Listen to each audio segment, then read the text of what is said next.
तो जो देवर भाभी का रिश्ता होता है वह बहुत ही पवित्र रिश्ता होता है, लेकिन कई बार इस रिश्ते को कलंकित कर दिया जाता है। और इसी से संबंधित आज की ये घटना है जिसमें एक देवर अपनी भाभी के साथ शारीरिक संबंध बनाता है, फिर उसके पश्चात उसकी भाभी उसका गुप्तांग काट देती है और उसे लेकर सीधे पुलिस स्टेशन पहुंच जाती है।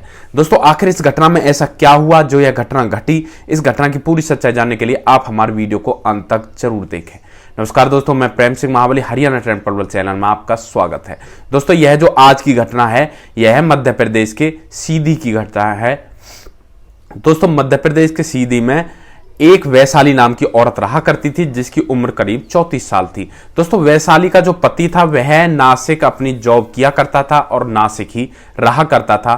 तो वैशाली अपने 4 साल के बेटे के साथ अपने घर में रहा करती थी और उसी का आराम से भरण पोषण कर रही थी।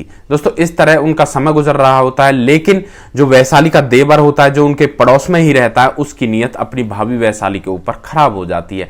वह उसके साथ संबंध बनाने की सोचने लगता है और वह वैशाली से बात करने की कोशिश करता है, लेकिन वैशाली उससे बात नहीं करती और उससे मना कर देती है बात करने से। दोस्तों, इसके पश्चात वह सोचता है कि किसी भी तरीके से उसे वैशाली से बात करनी है और उसके साथ शारीरिक संबंध बनाने हैं।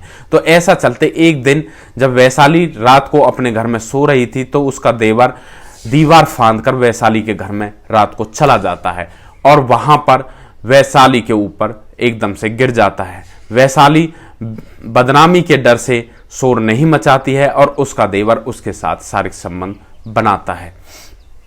दोस्तों, उसके पश्चात उस देवर का जब भी मन करता था वह अपनी भाभी के साथ शारीरिक संबंध बनाता था। तो इस तरह से सिलसिला चलता रहता है और वैशाली अपने पति को भी नहीं बताती है, बेकार की वह परेशान होंगे।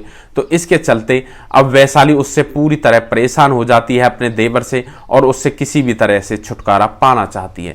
तो इसी के चलते एक दिन जो उसका देवर होता है सुबह के करीब 5 बजे वैशाली के घर में जाता है, वह वैशाली के साथ शारीरिक संबंध बनाता है। वैशाली अपने पास एक सब्जी काटने वाला चाकू रखती है। जैसे ही उसका देवर वहां पर आता है वह उसके गुप्तांग को काट देती है और उसके पश्चात उस गुप्तांग को लेकर सीधे पुलिस थाने की तरफ चल देती है। उसके एक हाथ में चाकू था और एक हाथ में उसका कटा हुआ मांस का टुकड़ा था। दोस्तों, सब लोग देख रहे थे कि लेकिन उसको रोकने की हिम्मत किसी को नहीं हो रही थी। दोस्तों, जैसे ही वह पुलिस स्टेशन पहुंचती है तो जो पुलिस वाले होते हैं उनकी टेबल पर उस गुप्तांग को रख देती है और उनसे कहती है कि साहब, यह मेरे देवर का गुप्तांग है, वह मेरे साथ जबरदस्ती संबंध बनाया करता था, तो मैं उससे परेशान हो चुकी थी और उससे छुटकारा पाने के लिए मैंने उसका गुप्तांग काट दिया था। दोस्तों, जैसे ही पुलिस वाले यह सब देखते हैं तो उनके होश उड़ जाते हैं। वे तुरंत उससे एक सवाल पूछते हैं कि तुम्हारा घर कहाँ है, क्योंकि पुलिस वाले कह रहे थे कि तुम्हारा देवर तो मर गया होगा, उसका बहुत सारा खून बह गया होगा। दोस्तों, वह औरत पुलिस वालों को अपने घर ले जाती है। वहां पर खून से फर्श सना हुआ था। उसके देवर की इधर उधर पुलिस तलाश करती है, लेकिन देवर वहां पर नहीं मिलता है। तब पुलिस के तलाश करने के पश्चात पता लगता है कि गांव से बाहर जो उसका देवर था वह फांसी के फंदे पर एक पेड़ से लटका हुआ था। दोस्तों, पुलिस उस डेड बॉडी को उतारती है। उसने शर्म के मारे आत्महत्या कर ली थी क्योंकि उसका अब कुछ भी नहीं बचा था और इसी वजह से उसकी बदनामी ना हो उसने आत्महत्या करके अपनी जान दे दी। दोस्तों, पुलिस उस डेड बॉडी को पोस्टमार्टम के लिए भेज देती है और उस औरत को अरेस्ट कर लिया जाता है। उसे भी सजा दी जाती है क्योंकि उसने अपने देवर का गुप्तांग काटा था और इसके पश्चात उसे जेल भेज दिया जाता है। दोस्तों, इस घटना के बारे में आप क्या कहना चाहते हो? यहाँ पर क्या उस भाभी को कोई सजा मिलनी चाहिए थी या नहीं मिलनी चाहिए थी?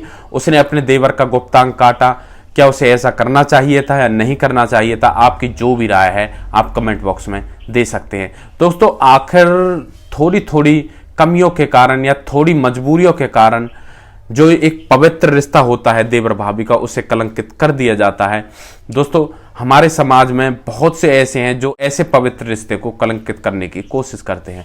इसलिए दोस्तों, हमें हर कदम पर संभल कर रहना चाहिए और ऐसी बातों का विरोध करना चाहिए। दोस्तों, इस कहानी का सुनाने का मुख्य उद्देश्य किसी को परेशान करना नहीं था, किसी का दिल दुखाना नहीं था, बल्कि आपको सतर्क करना था, सावधान करना था कि ऐसी सिचुएशन फंसने से पहले ही आप सावधान हो सके।